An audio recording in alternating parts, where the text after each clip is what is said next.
If the EU doesn't purchase more American gas and oil, U.S. President-elect Donald Trump has threatened to impose hefty taxes.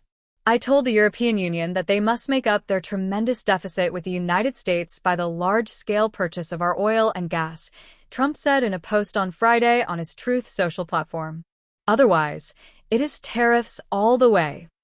The EU is now the largest consumer of U.S. energy exports, according to figures from the U.S. government.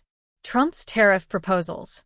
When Trump becomes office on January 20th, he has promised to put high tariffs on China, Mexico, and Canada, three of the U.S.'s biggest trading partners.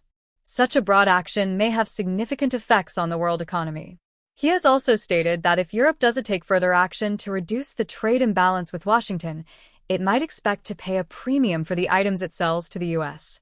The U.S. and the EU had a €155.8 billion, $161.9 billion goods trade imbalance last year. However, the EU statistics body Eurostat reports that it had a €104 billion surplus in services. Germany leads the EU in exports, with automobiles, equipment, and chemicals being the main products. Trump contends that raising taxes on foreign goods will encourage American businesses to increase their domestic production and generate more employment in the area. How was Trump's threat handled by the EU? Under the impending Trump administration, the EU is attempting to prevent a trade war with the U.S. The European Commission, the executive branch of the EU, stated on Friday that it was willing to discuss ways to improve the relationship between the president-elect and the EU.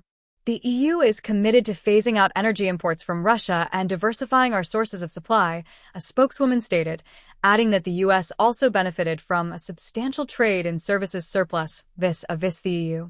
Since aiming to reduce its dependency on Russian energy after Moscow's invasion of Ukraine in 2022, the EU has significantly expanded its imports of U.S. gas and oil. According to Eurostat data, the United States provided 17% of the bloc's oil imports and 47% of its liquefied natural gas imports in the first quarter of 2024.